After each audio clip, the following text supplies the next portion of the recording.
You know what time it is. You know what time it is. How firm thy friendship.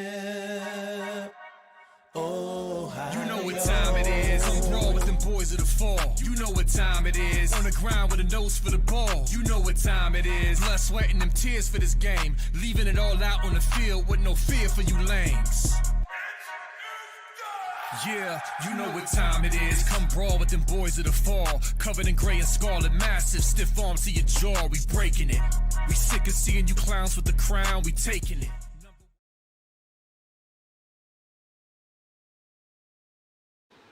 What up, Buckeye Nation? Welcome to the Buckeye Boys, where we talk about college football with real fans. I'm Devin. That's Mello. And tonight, we're bringing it to you again, folks. That's what we're going to do. Mello, how you doing, man? Man, I'm doing well. Excited to be here to talk about what we're hearing coming out the Woody. So let's get it, baby. Yeah. I wanted to start off, Mello, you have no idea I was going to start like this, but just to touch on it just a hair, I just want to remind people we're the national champs. We won the national the championship game. We dominated the playoffs. We didn't cheat. We didn't do anything. Justin Spiro came on our show last night. We talked about a couple things. Not because we aren't excited about the Natty, not because anything like that, right? I don't know if Scum fans know this or not, but some new news came out about their cheating, right? Yep. I don't know if they know it or not, but when things come up in the news, right, it's normally a subject that people talk about, right? So we wanted to hit on it some more and talk about it last night. So Spiro's an amazing, awesome guy, dude, but I just wanted to clear that up for any of the Scum fans that have a hard time rationalizing stuff in their head. Some of them do. But you got any real quick thoughts on that? I just wanted to warm some people up real quick. You, Spiro, and Sean have ruffled some feathers with the team up north fans. I mean, I didn't know dudes would be out here making 20-minute soliloquies and rants about our channel. I guess we made it big time, you know what I'm saying? Hey. So people in their feelings, I'm glad they're in touch with their feminine side, you know. It is what it is. It's cute. It's all good, you know, that we stay in your mind all the time. But yes, like Dev said, new news drop. We don't care about you. You're the best 8-5 team. You played in over LioQuest. We don't care. We went through the hardest pathway to a national championship without cheating. See, I was on one where I was going to leave the whole cheating thing alone and the whole Connor Stallions thing alone until it was finally said and done. But y'all cheated. Y'all bums. Your coach couldn't win. He was 0-7. Your team is pathetic. Your recruits are going to bounce. You're still going to finish like 8-5 next year. So, I mean, what's the deal? Like, we're on your mind. We don't have 3 lost seasons. We're going back to the playoffs. And if everything what we're hearing out of the Woody happens and we stay healthy, we're probably going to repeat. So, I mean, dude, you can keep crying all you want. Just why don't you address Spiro, since you have such a problem with him? Bring him onto your show. Debate him in front of everybody. If you're man enough, debate him. Invite him. He'll come on. Yeah, amen. More on that to come, Buckeye Nation. Yes. More on that to come. That that I promise. But chat, you know we love you guys. We appreciate you guys coming in, man. Just a quick reminder, tap that thumbs up button if you haven't done that yet. Get in the chat, man. If you're watching this show, you're not in the chat, get in there.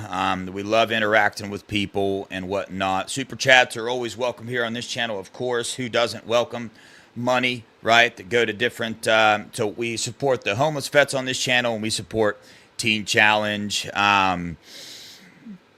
Let's see, anything else? Share this feed on your Twitter, your Instagram, and your Facebook if you would for us real quick. But yeah, so we got some things, right, that we've been hearing in the Woody. We got like a list of things, right? Yeah. This is a combination of things we've heard over the last month. But before we do that, I want to hit on, I guess before we do that, Ryan Day's Championship Beard. There you go again, man. Right, Gifting the Buckeye Boys membership. We appreciate the heck out of you, man. So I want to begin with a few recruiting things, right? And this is important for a couple of different reasons, because we had so much, coaching staff changes. most of Buckeye Nation, a lot of the concerns was, well, what's going to happen with these Ohio offensive linemen? That's the first thing I heard. And then what's going to happen with the rest of the recruits, right? Well, that's why I'm going to get into that, but I'm going to start with Zion Lee, the number 1 overall prospect in the class of 2026, a defensive end out of Maryland. He's committed to Maryland currently right now. Before he committed to Maryland, there was a lot of heat about the Buckeyes, man. Like, he was talking about him. Everybody thought, oh, man, this is going to be good. He ended up surprisingly committed to Maryland out of nowhere. I think they offered him money to sign right then and there on the dot. I think they said, hey, dude, if you commit to us today, we'll give you $50,000 or whatever. I don't see a way in a million years that he ends up staying in that class. But he has scheduled an official visit with Ohio State and a couple other schools. So what you got on that? Exciting news, to be honest with you. I think the momentum that we're having, and like Spurl said yesterday, coming off the Natty, your recruiting is just going to keep going up and up. Chad Simmons said the same thing from on 3. So I think we're going to see the fruits of our labor, the way the defensive line played. I think people are going to be surprised. Not us, true Buckeye fans, because you guys are always current and up to date, and you guys are very knowledgeable. But they're going to be surprised how elite the defensive line next season is going to be, and that's going to attract more recruits and more defensive ends and more defensive tackles. So I have a good feeling he might end up in Columbus, and we recruit the DMV area very well anyway. And he goes to St. Francis, the same school that Fahim Delane went to. Yeah. You mentioned the DMV area. It brings me on to my next point, man. We hired Tyler Bowen, the offensive coordinator for Virginia Tech. That's his specialty, recruiting, and more specifically, recruiting in the DMV area, right? So yes, I want to dive into that a little bit, man, because I'm excited. I am pumped about what is going on at Ohio State, the choices that Ryan Day is making. I mean, it just seems to be like diabolical what he's just cooking up in there. And because the number one thing, right, on the offensive line that we've been complaining about is the recruiting. Well, he goes out and gets, what I'm about to talk about next is about to show you why I'm so excited. I did a lot of research. I read every article there is to read on Tyler Bowen today. I read a lot of interviews from past players, right, that that he coached, and I got a lot of information on him, and I'm going to dive into that, but I want to start with the players first. Felix Ojo, a left tackle. Bowen reached out to him, so he can't technically reach out on behalf of Ohio State until it's actually official, but he did reach out and say, hey, something's changing. Obviously, all the recruits know. Right. So he reached out to him immediately, okay? And eventually, Ojo has now scheduled an official visit with Ohio State. I paused because I remember I was talking to you before the show, and I said something. I couldn't remember if I already said it or not. So what I want to back up and say is that what Felix Ojo said in one of his interviews just blew my mind, and it got to show me how dialed in Ryan Day is and everything he's doing, because when Justin Fry left and some of the other staff members left, everybody's concerned about what are we going to do with these Ohio linemen? What are we going to do with our recruits that Justin Fry already built a relationship with? Well, here's what Ryan Day decided to do. He told every staff member, right, on the Buckeyes to call these recruits and let them know that, hey, you are still a huge priority for us. That's what he did with Ojo, the number 29 ranked player nationally in the class of 2026. He's 6'6", 285 pounds, out of Texas, projected to be a left tackle. The dude's a 5-star. The dude's a baller. He loves Ohio State. I'm going to put in my first little thing, dude. I think Ojo is going to be a Buckeye just because of the move that Ryan Day made and the fact that Bowen reached out to him, boom, like that. And the entire Ohio State coaching staff called him to let him know, hey, listen, you're a huge priority for us. I just thought that was a brilliant move by him. Thoughts? I think Coach Day is the best coach in America, period. I know a lot of people might scoff at that. A lot of outside Ohio State fans might scoff at that. Even some Ohio State fans will scoff at that because he's 1-4 or 2-4 against the team up north. But you got to remember, 3 of those games are probably going to get vacated for cheating. And he lost one. He made a mistake, whatever. He corrected that, rectified it, and we won a national championship. So I think people underestimate how intelligent Coach Day is. One of my best friends from high school, his brother played against Coach Day, and I asked him, was he legit quarterback? Could you hear it? And he's like, yeah, he was legit, and he was a very smart and very competitive player. So I believe that we have the right coach in hand, and I think over the next lifetime of his contract, people are going to recognize that he is the best coach in America. Yeah, for sure. Johnny Olden Jr., appreciate the $5, man. He said, shout out, y'all, the Buckeye boys. I rock with y'all, but it's always go Ohio State. Appreciate that, man. Yeah. I always thought you were a Scum fan, but I guess he says OH. Yeah, I-O, Johnny. I-O, Johnny. Right. But Johnny, we still got something cooking up for you, though. Just to let you know, it's all love, though. We cooking it up, and then after we cook it up, what we're going to do is try to get you on here, right? So we can all cook it up and do a little mashup there. That'll be exciting. But that will be fun. Moving on, man. Bowen, instantly, man, right on it. Sending texts out to Sam Greer, Maxwell Riley, Carter Scruggs, Darius Gray. I mean, he is already texting before he even steps foot in the Woody, before the official paperwork is done. He is already texting these offensive line recruits. Next one I want to talk about, Carter Scruggs, 6'5", 275, the 136th player nationally, does not have an Ohio State offer yet, but he visited Virginia Tech 5 times. Okay, so Bowen is his dude. That's where that relationship comes from, and he texted him already. He texted Carter, and I saw an interview with Carter. Carter's going to get to Ohio State. There's going to be a visit there, man. Like I said, the 136th player nationally, so that's some good news. Next one I'm super excited about, where and I know I keep saying I'm super excited. And in the past, we are super excited about Sanders. We've been super excited about all these things. But why? How can I still be super excited? Because it's completely different now. We got a new coach, man. And I'm going to get into the next reason why I'm also, even a next level higher. But yeah, I'm going to wait till I name all these recruits. But Darius Gray from Virginia, 6'3", 285, the number 27th player nationally, 5-star guard.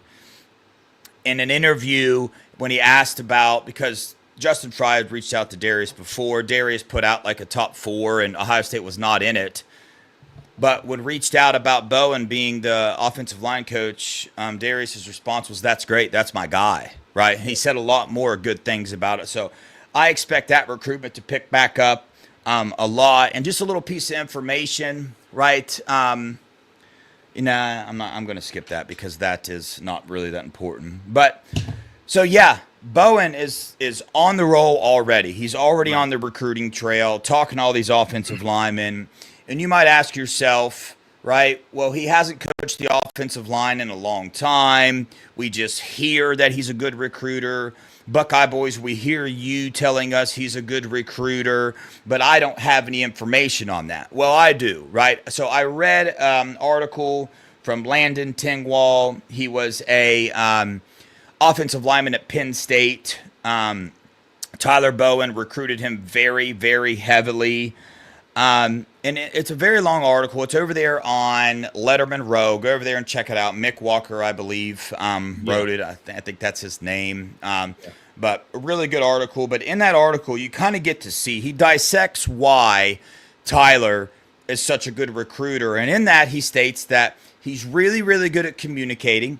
And he's really, really good at relating to all kinds of different players, no matter the background. Okay, so he has that ability to relate to people. That ability to come in and make him feel like he's known you forever. And that's a huge deal for a recruiter, because going out on the road, I know we have nil, right? But relationships are still a huge deal, right?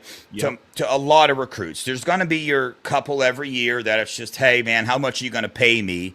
But Bowen is an elite recruiter. And another side note, Tyler Warren, the star tight end at Penn State, the only reason he selected Penn State was because of Tyler Bowen. So that's a pretty big deal. Tyler that's Warren enough right there. You got me right there. I'm sold.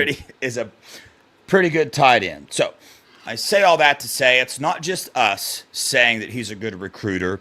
It's not just one player. It's not just two players. There's several players. Go out, research it, read those articles from past players where, Bowen coached them, and you will see that the dude is just really good at connecting, right, with players. He's really good at communicating, and because he's so good at communicating, he's also really, really good at teaching these players plays. Yeah. And how to operate, on the football field, different techniques. I just keep reading and hearing from the players how good a communicator he is. So that gives me a lot of relief knowing that Ryan Day went out, right, and hired an absolute diamond. Some could say in the rough because nobody ever heard his name, right? Yeah. But I'm stoked now after the research that I did to find out that he is an absolute elite recruiter. We'll get to the development here in the second. Mello, what's your take on all that? Man, the main thing that I love about him, besides him being an elite recruiter, is that he's done it so many different places. He's an Urban guy. And this dude, think about it. He was with Urban at Jacksonville, and he's, 35 years old right now? 35. Yeah, he started coaching when he was 23. That dude, you got to think about it. That's why he could relate to everybody. He's at that generation where he's only like one generation, one age gap separated from the people he's recruiting. So he probably listens to similar music. He probably still, we're us as men, we still remain children at heart. So he still probably can relate to everybody because he's still into those same things outside of football.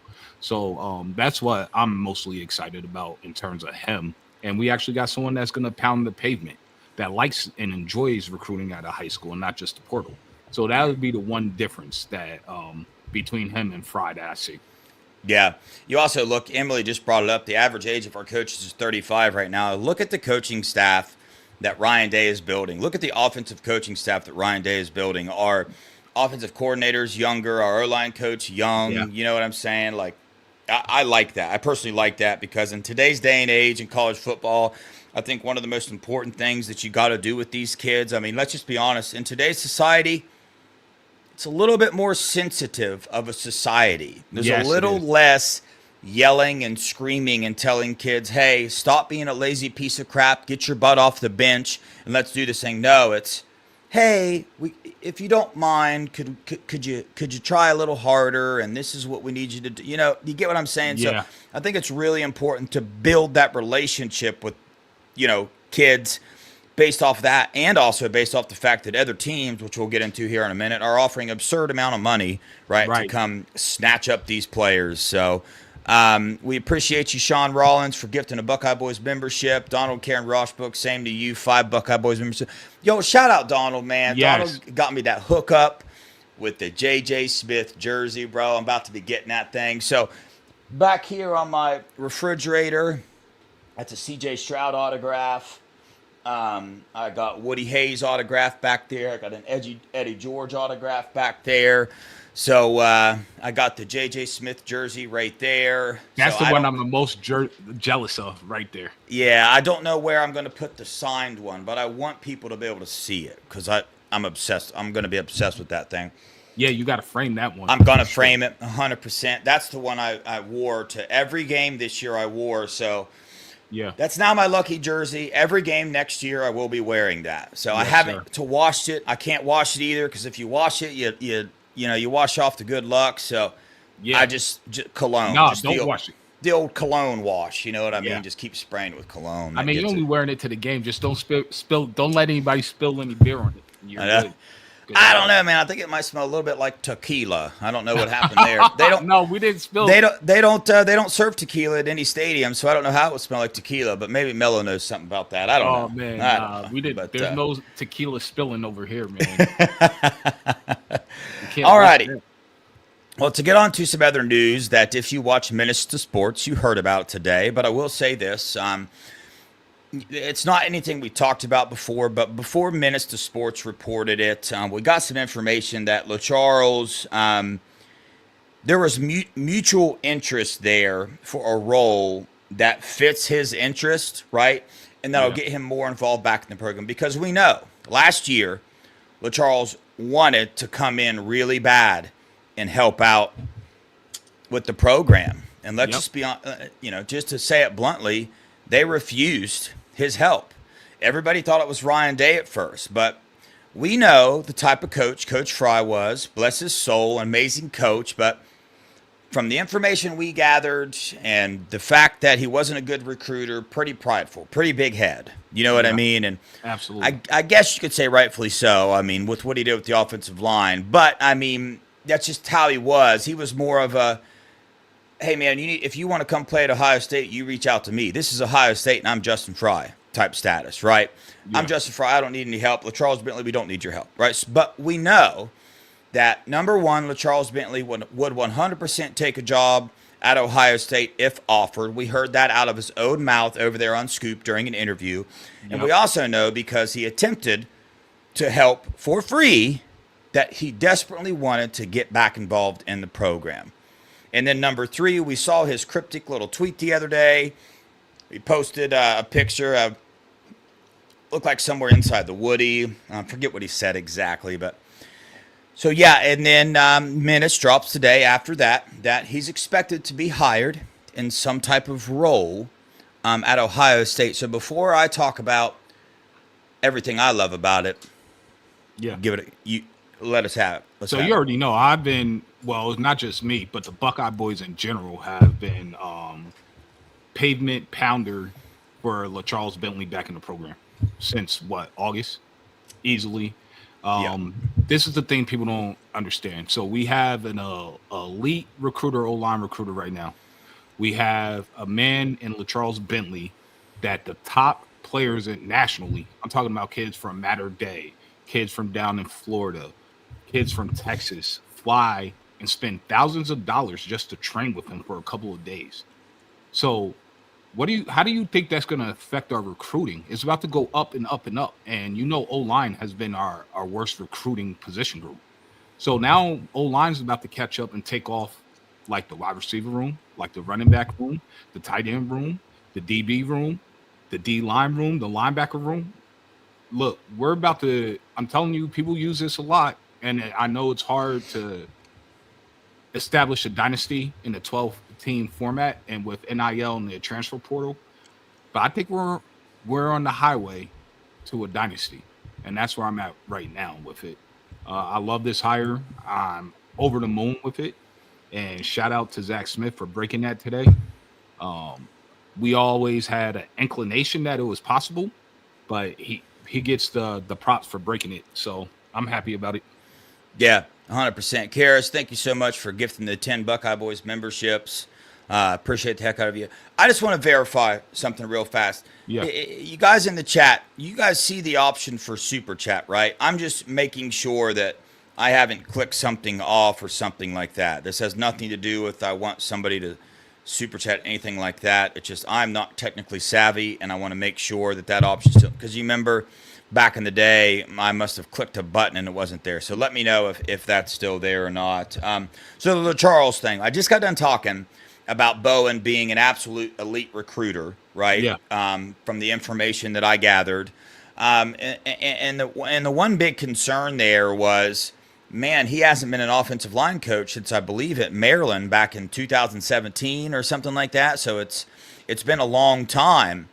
Well, Ryan Day working his magic again. What's he do? He goes out and he gets the most innovative offensive line developer in the country. Yep. In the country. I mean, this dude develops equipment specifically for offensive linemen. Goes out, gets him, and brings him in. What do you think our offensive linemen are going to look like now with LaCharles Bentley being their coach, right? We don't know the role, right? But we've heard it's been an analyst. But with the new NCAA rules, let me remind you, they're allowed to coach on the field. You can have as many coaches as you want. So what Ryan Day just did in terms of his offensive coaching hires, if you dig into it and you think about it, absolute genius. I mean, absolutely. That's why he's the GOAT, in my opinion. Yeah. He's Barry Bonds. He's hitting grand slam dingers for a while now, since last offseason. Yeah, I'm loving all these videos on Twitter where they put like Ryan Day in a movie scene, and Yeah. dang, what's that movie about where they're harvesting sand? They're harvesting spice out of the sand, right? I know somebody in the chat is about Help to us say out, what's- chat. What movie is Chat, this? What movie? they're on a different planet, right? And they go down, they Not harvest. Dune. Yeah, no, is it? They harvest spice out of the sand, and it's like I different. think it's Dune. Tribes. Oh, it is Dune. Yeah, Dune. Yeah, that's Yep. right. Well, there was a scene from that where dude is like the messiah to them. And he's walking Yeah. down over this sand thing, and big sandworm jumps out behind Yep. him. That's my favorite one so far. And they said Ryan Day when he's walking into the Woody, and they play I didn't that see that movie one. scene. Oh, dude, you gotta go look You it gotta up, bro. send that to me. Yeah, because the dude's walking down this in the middle of the desert, this big sandbar. Behind him, this cool music's playing.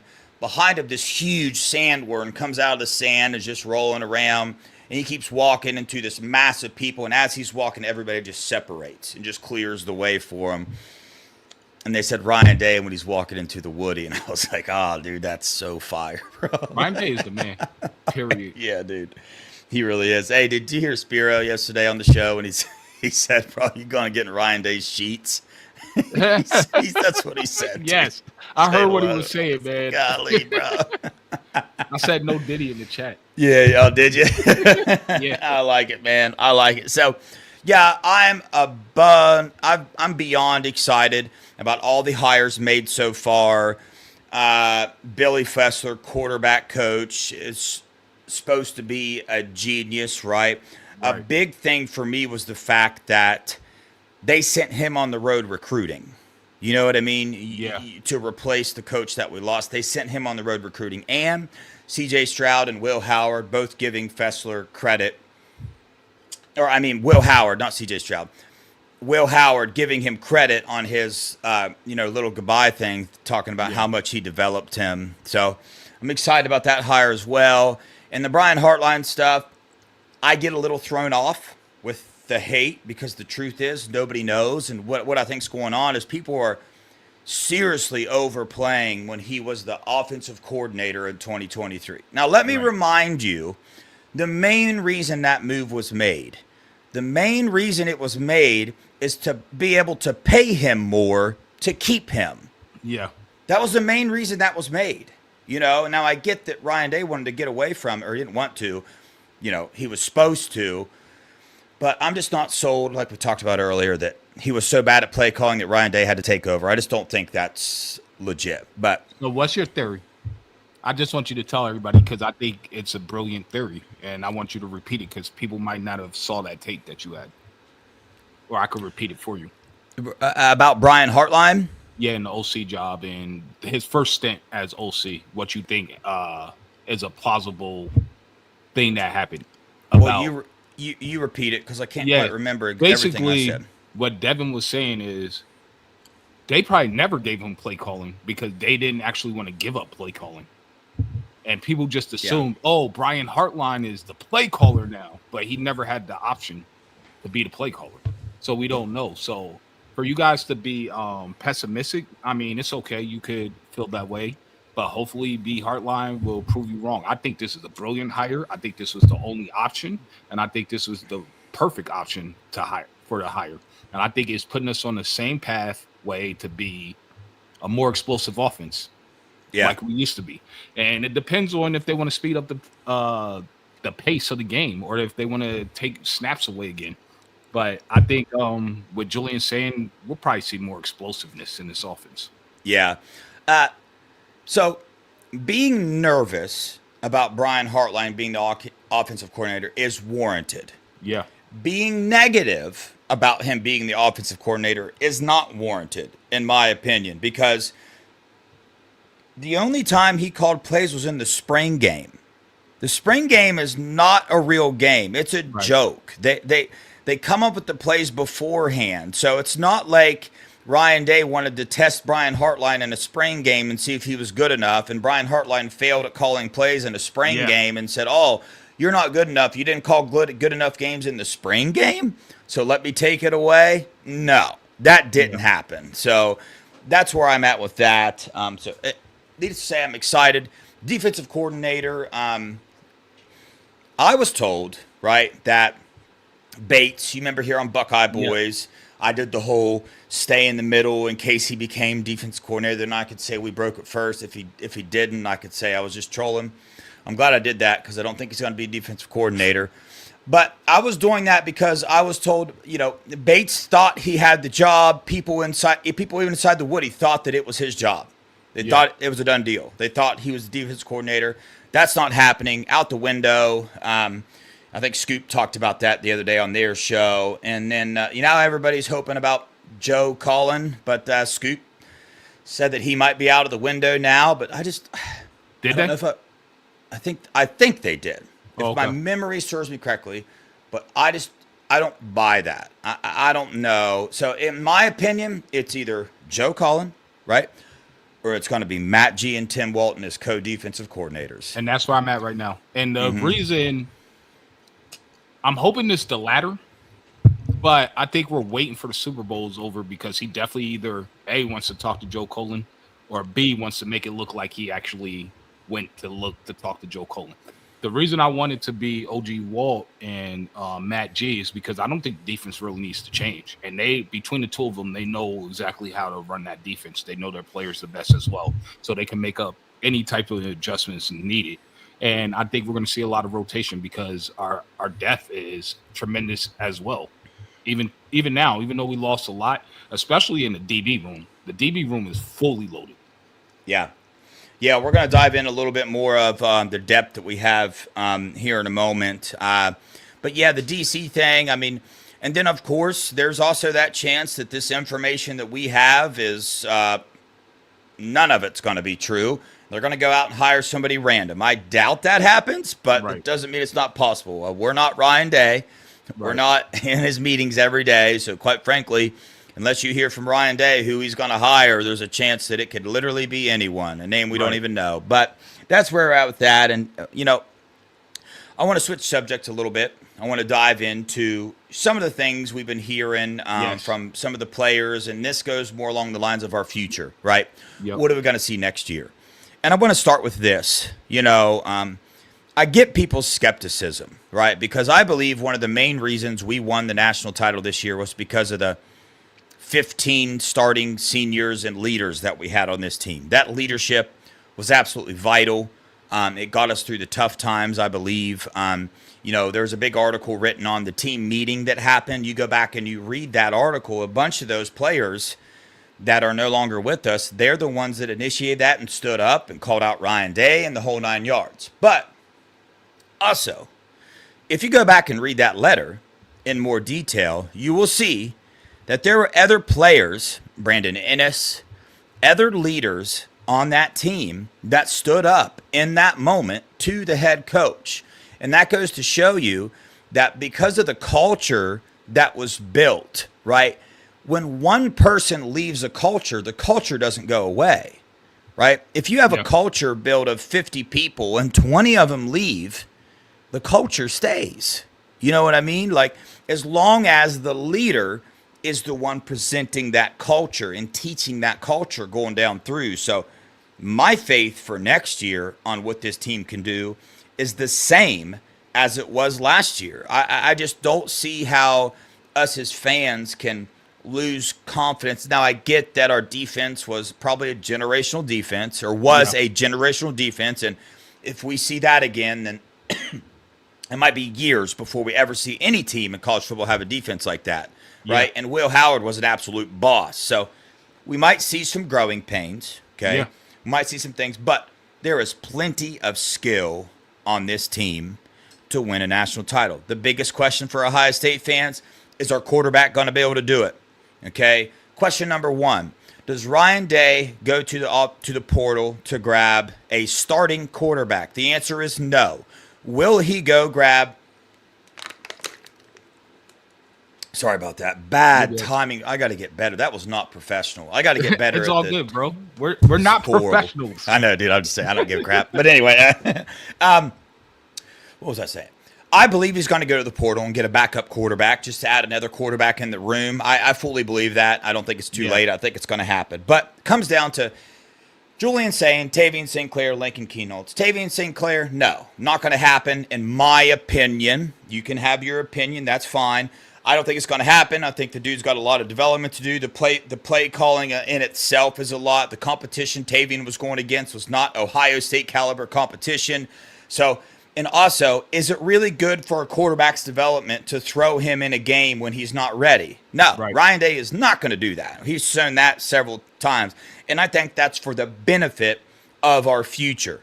Okay. Next thing that I've seen some people talking about, they keep saying, watch out for Lincoln Keenholz. He's gotten a lot better with Billy Fessler and Chip Kelly in the room. He learned a lot, so watch out. He stayed around for a reason because he believes he has the opportunity to take this starting role.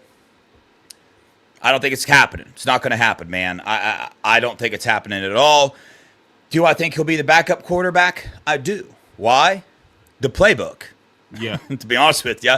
And he's been around for a while, so I know we got that, memory of the Missouri game.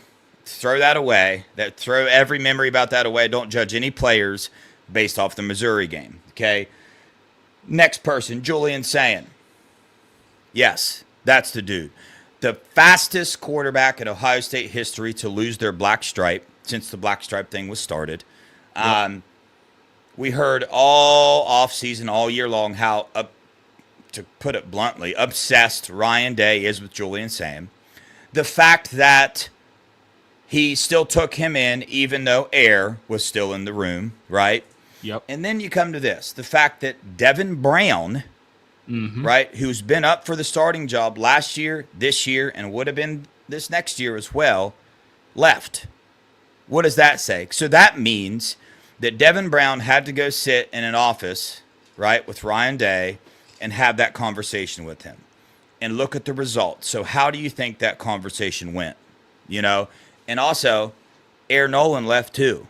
Yep. That's the one that hurts the most. I wish he would have stayed around. I think he really could have pushed him. But I say all that to say Ryan Day and the coaching staff fully believe in Julian Sayin. Therefore, Devin fully believes in Julian Sayin to be the starting quarterback next year. Mello. Man, you said everything, basically. My bad, bro. Nah, you're good. I mean, you're cooking, so I'll let you cook. You know what I'm saying? Mm-hmm. Julian Sayin, arm talent is out of this world. From what we're hearing, if Julian Sayin is 3/4 of the player that people think he's going to be this upcoming season, we're making it probably to the semis if everybody's healthy. Like he's that ridiculous with the offensive weaponry that he has. Look for our offense to be even better than last year. I know it sounds ridiculous. It sounds insane me saying it out loud, but look for it to be better. But I do believe we're gonna have a top 3 O-line. All that experience that they got through the injuries, it was forced experience, but still experience nonetheless, and they performed immaculately. The running back room, I think as a whole, entire room from top to bottom is deeper, but we might have a little bit of drop off from Trey and Q. I think we're going to have the best tight end room in America. We already know that the wide receiver room is the best in America. That's not even debatable. So offensively, look for our offense to be just as elite, if not better. Yeah. I missed something earlier when we were talking about Brian Hartline and the recruits. Yeah. We all know Chris Henry Jr., number 1 wide receiver in the 2026 class, is committed to the Buckeyes. We know that Duck fans believe they're taking him. We know that the scum tried to come in and take him. I've read several articles, right, of Chris Henry Jr., and every one of the articles, he says, yeah, the Ducks are at him hard. They're trying everything they can to pull him away, but ultimately, we know always his last sentence is, if Brian Hartline's there. So before Brian Hartline became the OC, in an interview, he said, yeah, the Ducks are doing everything, but I'm honest with him. I tell them, if Brian Hartline's at Ohio State, I'm going to Ohio State. Those are Chris Henry Jr.'s words, not mine. Well, Brian Hartline got promoted to offensive coordinator. Well, I wonder what recruits think of that. I wonder if they're like, dang, that sucks. He's not going to be our position coach anymore. It's going to hurt our receiving. It's going to hurt development and stuff because he's going to have to pay more attention to offensive play calling. Or I wonder if they think this. I love this move Coach Hartline knows how to develop receivers better than anyone. And now, with him as OC, I know he's going to put us receivers in the best position to dominate for sure. That's a direct quote from Chris Henry Jr., the one that every team in the country is trying to take, the one that Ducks believe are for sure they're flipping them. You know what I mean? They're going to try to give him a shoe deal. Well, it ain't going to work. Some people are hip to that game. And besides, some people... All right, so here, I know we've been killing, and mainly me, have been killing Naeem Offer. I know where Naeem Offer's from. I know someone that grew up in that area. It is not the most wealthiest place. So I could kind of understand why he would take the money. He just changed his family situation, but at the same time, it's not like he was going to come to Ohio State and be broke. But they also, if you haven't noticed, his older brother, just transferred to Oregon not too long ago, so he's also there. So as much as I like to tease him about the shoe deal, because that shoe is never coming out, kid. Like, I'm sorry they sold you. And if they do, you could thank the Buckeye Boys for coming out, because we call it out every single episode. I can't be mad at you. You got to go do what you think is the best for you, and good luck, except for when you play us and Chris Henry and all those SFE boys tear you up and make your draft stock plummet again. But other than that, yeah, you're probably going to have a great career. Also, did you notice what Chris Henry also said today? I believe it was today or yesterday, where he said, you kind of hinted on it, that Oregon is in second place. They're trying really hard to flip him. He said, and that was in quotes, you pretty much said it, that if Brian Hartline's there, I'm staying at Ohio State. Everything's set up for me perfectly for my future at Ohio State. If Brian Hartline leaves, then it'll be pretty much open. Brian Hartline's not going anywhere. That's the same one I read. I actually read it like 4 days ago, I believe. So I think I think that happened before Brian became the offensive coordinator. But real quick, Sean Rollins, thank you so much for the $20, man. Appreciate you, brother. You're always in here every night. We appreciate the support, man. Donald and Karen Rochbrook, thank you so much for the $10. The Charles Bentley has a lot of contacts with these kids coming out of high school that will help with recruiting. OH? Exactly. IO. Yeah, 100%, man. You hit the nail on the head there. Aunt Chris, thank you so much. What's up, Aunt Chris? For the $1.99. I'm going to be honest, I appreciate it, but you could have sent $2.99, Aunt Chris. I mean, golly, man. No, I'm just man, you can't give Aunt Chris a hard time. Hey, dude, yeah, I've been meaning to say, I saw my Aunt Chris comment on your smile.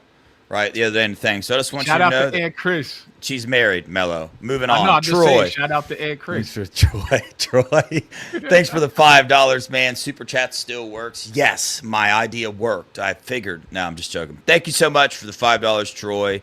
Cursed his eyes, my dude. $1.99. Working like a charm. Natty life for the rest of it. Amen, man. We are the national champs, and nobody can take it from us.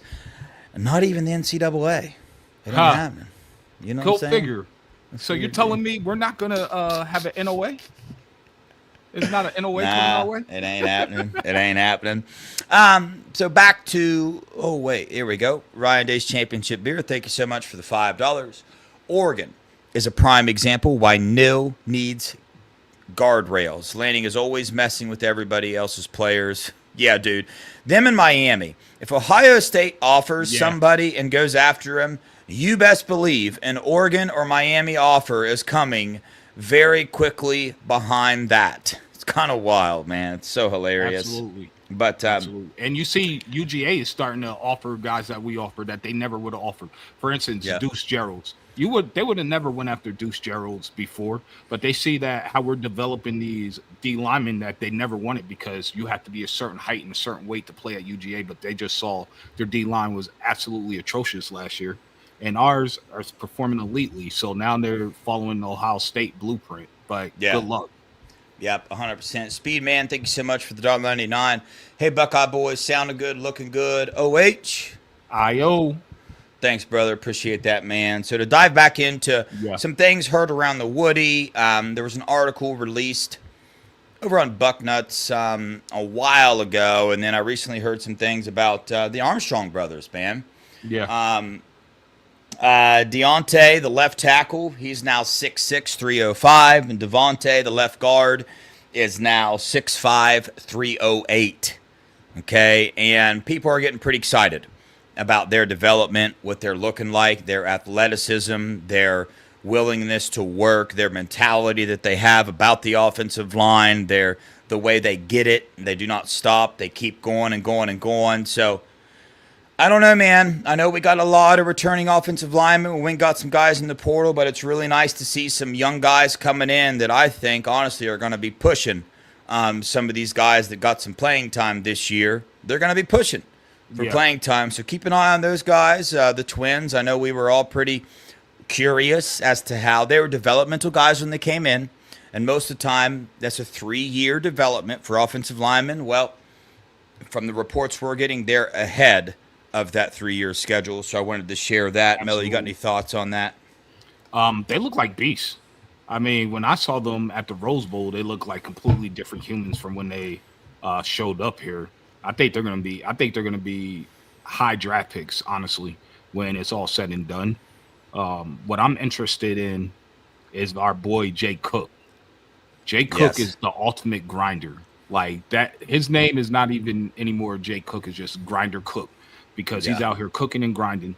And I hope it just spreads amongst the entire team, because if the whole team grinds like he does, watch out. It's going to take off. Yeah. I love hearing that, about these young recruits. I actually interviewed the Armstrong brothers' dad at the Cotton Bowl, I think. Yeah, it was the Cotton Bowl. Yeah, you did. Yeah. He took a shot at us. Oh, yeah. Yeah, I remember. Yeah, people talking crap about Justin Fry. Yeah. Whoops. Yes. Justin Fry can't recruit, huh? Yeah. I remember that, dude. So the last one I got, man, Arvell Reese. Right, yes. And towards the middle of the season, everybody was calling for Arvell Reese to be a starter, because the dude is 6'4", 238 pounds right now, athleticism through the charts,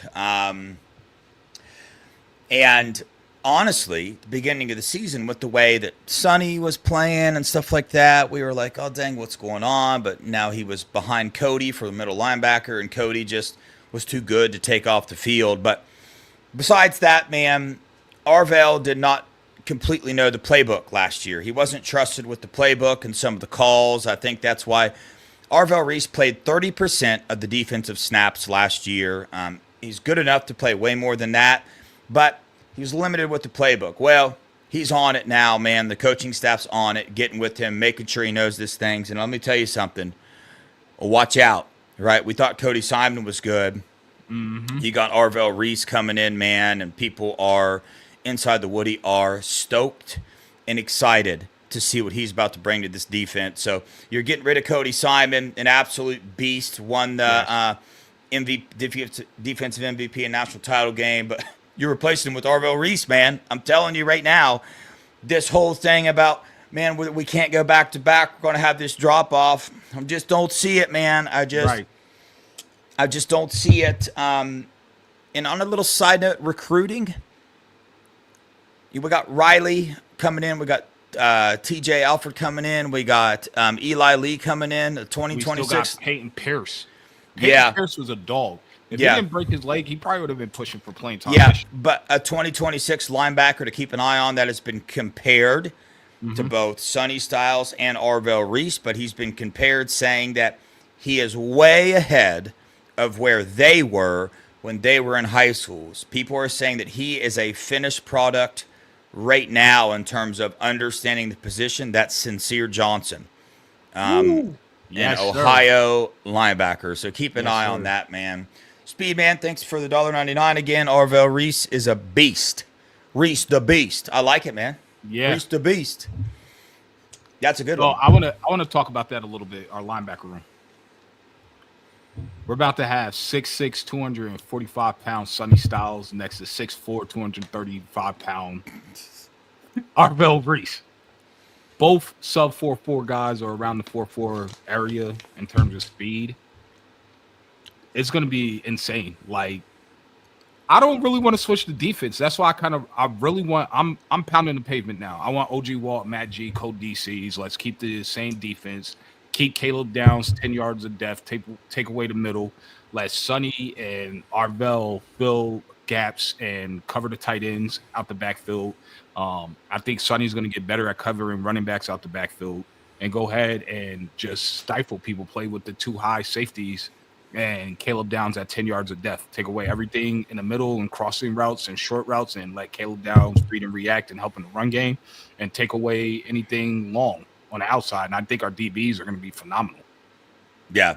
Yep. 100%, dude. I agree with everything you said. Can I talk about the next one real quick since I brought that up real quick? Or do you think, go. Okay, yeah. So another thing that I've heard is Devin Sanchez. People, you have to understand, Devin Sanchez, just remember that name. I know On3 had him like ranked behind Naeem Alford. That's a joke. Straight up, that's a joke. I'm telling you right now. Even if Naeem was coming here, I would still say Devin Sanchez clears him. Devin Sanchez is being called the JJ of DBs. Let me repeat that again. Devin Sanchez is being called Optimus Prime of DBs. So what do you think that means for our DB room? Yeah. That's all I'm going to say. That's all I'm putting out there. Yeah. What's your thoughts on that? To that, I'll say, I mean, when you look at our DB room now, it's absolutely stacked. It's absolutely loaded. So I think that's going to be people's first response. Well, who the heck would you take off the field? Iggy, Jermaine, right? Lorenzo Styles Jr. You know what I'm saying? It's absolutely loaded. But, Aaron Scott. Right? Like Melo said, man, I think he's just going to be one of these players, kind of like when JJ came in. Seniority goes out the window if you're that good. But I also think that they're going to have to rotate. They have to. Yeah. My where I'm at with is I would expect to see him with some playing time, with some rotations. Not saying he's going to take somebody's starting job just because of how loaded we are. But keep an eye out, man. The dude is elite at what he does. The dude is about his business. You all know his parents. He was raised. I mean, you couldn't ask to be raised by better parents. I mean, handled the recruiting process brilliantly. You heard Daniel come on here. He does a show on this channel. You hear how his mindset is, man. So that's how he's raised his son. He's about his business, man. And so just be prepared. And on that note, we could go on. This is the last one we'll hit on regards to this. Another one to keep an eye on. Not just because both the dads do a show on this channel, man, but Riley Pettijohn, dude. I guess I'll prove it by not saying much. All I'll tell you guys is to go watch the dude's senior film. Right. And I'll end there. Go watch it. Sir. Riley's he's going to get playing time. Devin's going to get significant playing time. I'm telling you, we're just going to keep rotating. I think we could speed up the pace of play. I know they were talking about they wanted to limit the snaps for health reason. I think we could speed up the pace of play and just rotate more and do the same thing, have the same benefit. Yeah. So I'm hoping that's what they do. I think a lot of people are going to be shocked and surprised, and they're going to realize like how great of a coach Coach Day is. And another reason I think Coach Day is the best coach, look at all the stuff that he had to deal with. How many people knew Jim Knowles was so angry and frustrated at everybody the entire time since October 12th? And we went on a natty run. Yeah. I think a lot of it is attributed to the players themselves and the maturity level that they have, but a lot of that is on Coach Day.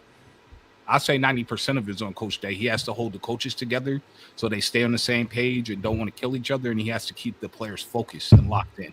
So that's another reason Coach Day is the greatest coach in college football right now. I don't care what ESPN or anybody down south in the SEC have to say. That's just the facts. Yeah, speaking of defensive tackles, that's where I'm going to go to next. But real fast, yes, Gavin, Jarquez Carter is an absolute beast. Do not pay attention to any of the recruiting rankings. Jarquez, people in the state of Florida, football people in the state of Florida are absolutely obsessed with this dude. They think that he is going to be an absolute star in college. We interviewed him here on this channel. We're going to get him back on this channel again. The dude is a joy to listen to. You could tell he's about his business. He's obsessed with the weight room. We'll tell you that. When we talk to him, that's all he's big on the weight room. But I wanted to bring up K-Mac, man. Everybody saw his potential this year. Didn't get quite as many snaps as we might have thought. To that, I'll say this.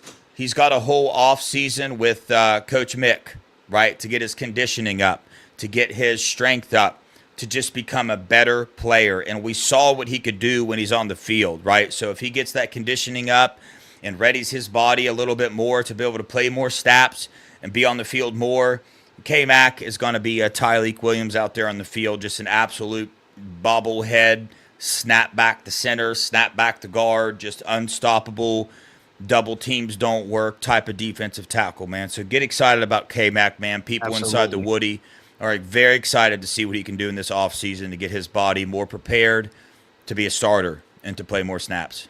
Yes, sir. And I think you're going to see exactly what we saw when he was in every goal line package. You're not running up the middle, not on him and Edric.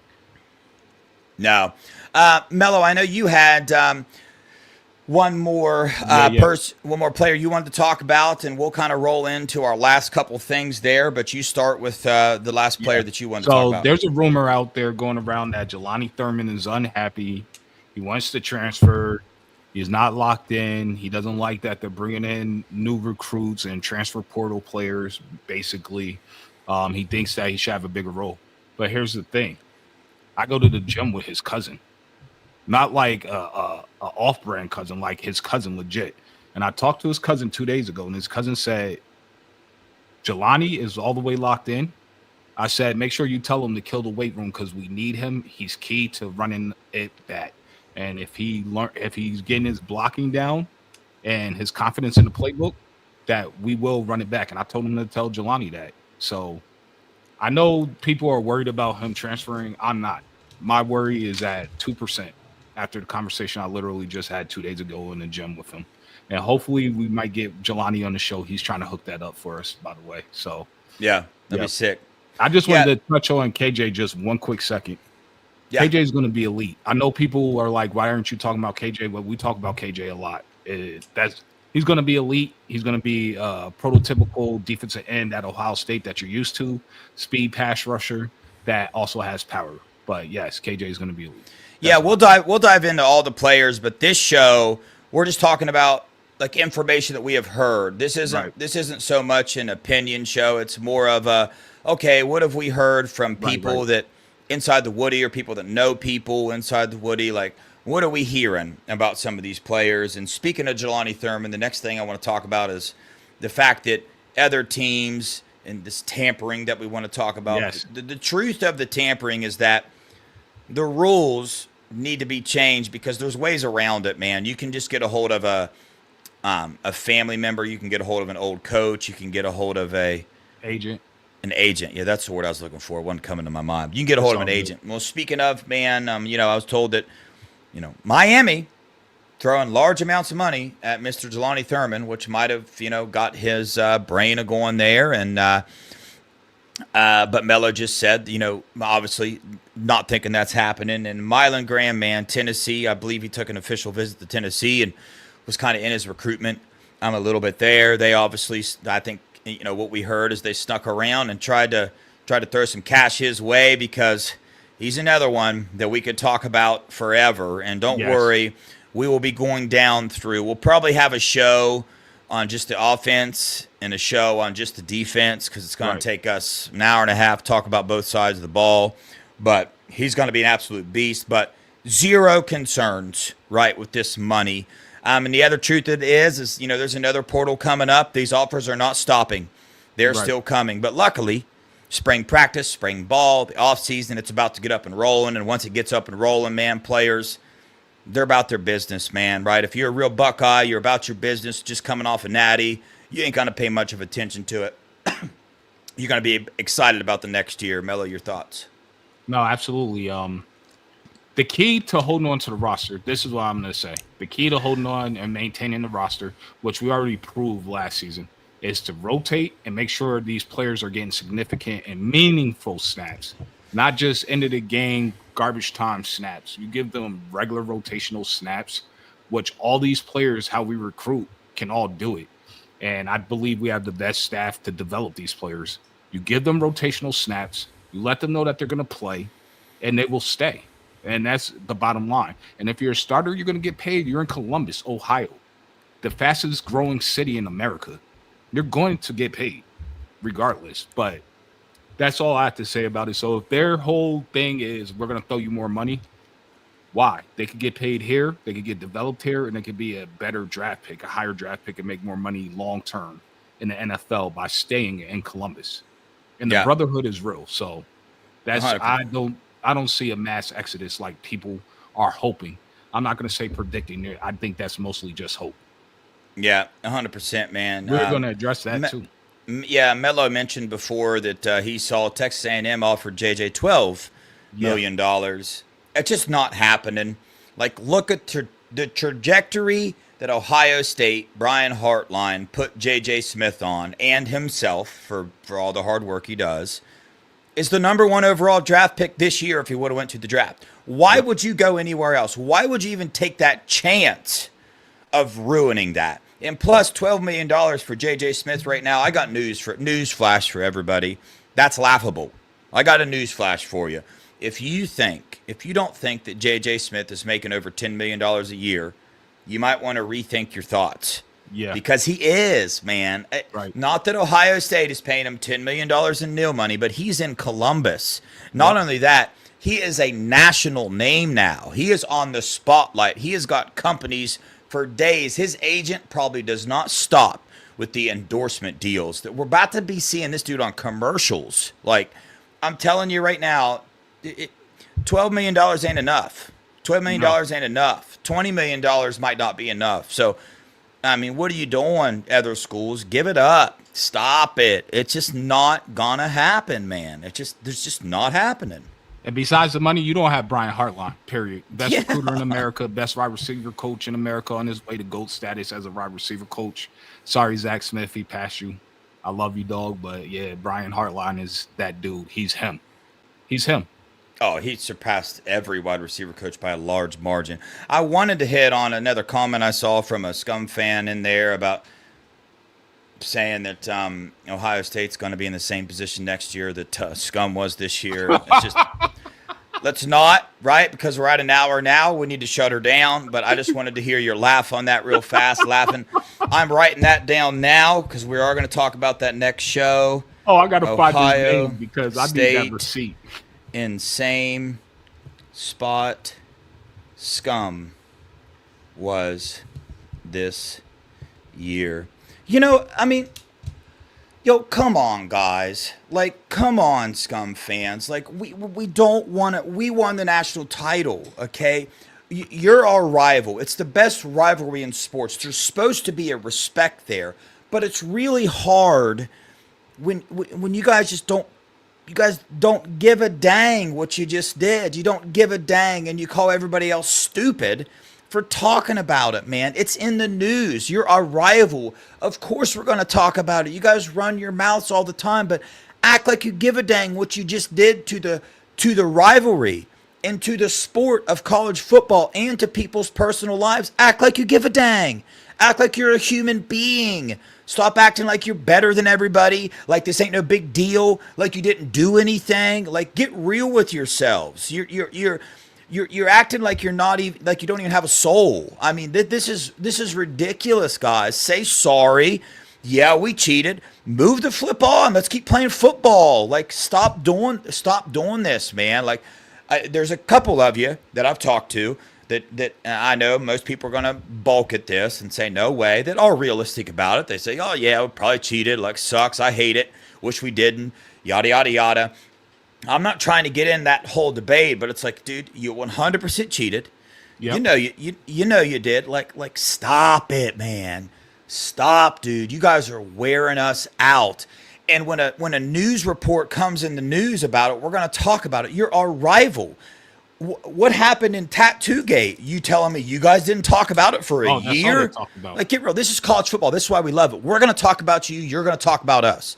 Don't try to get at us for talking about you. We're not going to get at you for trying to talk about us. But my God, you guys just did this, the biggest football cheating scandal, right, ever in all of sports. And you just want to act like we're so stupid for believing it. So stupid for talking about it. Like, I mean, grow up. I mean, I don't know. Grow up. I don't know. Use some common sense. Let's just get back to football, homeboys. Like, we love it. We love it. It's so funny to me, Dev, because they're like, oh, we talk about them all the time. You're in the news. We have to talk about you. Every time I go to your live stream, you always talking about Ohio State or the other state, that, as you like to call us, or Ohio. You talk about us on every one of your shows. Don't make me start screenshotting them and bringing them up and exposing you. Like, stop. We don't care about y'all. Like, honestly, I don't care about y'all. You're 8-5. Okay, good. You beat Alabama, one of the worst Alabama teams ever. Like, nobody cares. You're irrelevant. Nobody cares. You're trash. You're gonna be trash next year. You know what I'm saying? Be the light. I like that. I like that. Be the light. I'm on my Tim May right now. I have 2 quickies. Oh no! And chat, you're involved in this. And Dev, you're involved, obviously. Who do you guys think are going to be the captains next year? That's the first quickie. The second quickie, my source has told me that we're going to get Chris Carter, wide receiver coach. No, I'm just joking, but that's who I want. I didn't get that from anybody, but I'm putting it out in the atmosphere so that way it happens. Chris Carter for wide receiver coach. I don't, but I'll talk to you about the why off air because I don't know if I want to say it on air. Okay, I don't. Captains for next year: Sonny Styles, hands down, easily one of them. I think Iggy will be in the talks for one of them. How many captains do we normally have? I think Ryan Day changes to 15 now, right? I think it was 4. 4. Iggy. To be hard pressed to keep Carson Hinsman off that list. By God, Carson Hinsman, I want to do a whole podcast on him. You talk about who's going to be the leader on the offensive line next year. It's Carson Hinsman. Carson Hinsman is going to take over the offensive line. I'm telling you, he won Iron Buckeye. Look at his story. I'm stoked about him taking over the offensive line. But that and then Brandon Ennis, dude. There we go. I'm gonna give my 4. Brandon Ennis for sure. Caleb Downs. Oh yeah, Sonny Styles. Sonny Styles and Carson Hinsman. Those are my 4. Yeah, I don't know why I forgot about him, but he's getting it over Iggy for sure. But yeah, alrighty. People were saying Sonny Styles, Luke, Caleb Iggy, Downs, Sonny Downs, Ennis, JJ Smith, Hinsman, Down Style, Iggy, Hinsman. Yep. Hinsman, a lot of Hinsman in here. Downs. Yeah. I heard another podcast talking about they don't know who the leader on the offensive line is going to be, and that just blew my mind because that blew my mind too. It's kind of extremely obvious to me on who like the leader is. I think we're going to have 2 really good leaders. I think Carson Hinsman, and I don't know if you watched the energy that Luke Montgomery brought to this O-line this year, but I'm not worried about that. The kid that's transferring from Texas, Rice. He's a certified senior, he's a genius. And they considered the scouts didn't know why he was coming back because he was guaranteed to go in the first 3 rounds. I think we're in great hands. Yeah, 100%. Well, all right, chat. We appreciate the heck out of you, man. If you didn't hit the like button, please do that. If you haven't shared us yet on your Twitter, or your Facebook, or Instagram, that's probably the biggest thing that you can do to help us, man. Do that. Get our name out there. Get our views up, our subscriptions up, the whole 9 yards, man. We're a fan channel. We will always be a fan channel. We do this for y'all. We want to give back to y'all as well as to, communities and organizations that are on our hearts, man. We want to be a giving channel. We want to give tickets away. We want to give signed jerseys away. For that to happen, got to get paid on YouTube, man. But you guys have done a phenomenal job of supporting us so far. We're never going to fold here on the Buckeye Boys. We will always be the Buckeye Boys. No money, no deal, no person, no nothing is ever going to change that. Or Devin won't be here. And Mello won't either. So That's what we do here, man. We do this for you guys. So we appreciate the support more than words. Can describe. And just a reminder, man, my shirt says it, man. I love this shirt. It's my favorite shirt. Be the light, man. There's enough negativity in this world, man. Your words are very powerful. Spread positive messages. Say positive things. Don't let your emotions get the best of you. I struggle with that every single day, dude. But just be the light. There's enough negative things going on, man. Be assertive tomorrow and go on and tell somebody something positive. If you don't like them, go up and tell them something positive and watch how your feelings change. I love that. Unless you can't control, your emotions, then don't go say anything to them because you probably hit them. But give her a shot. But anyway, we appreciate you, Buckeye Nation. We love you guys. On that note, Go Buckeyes. OH. IO.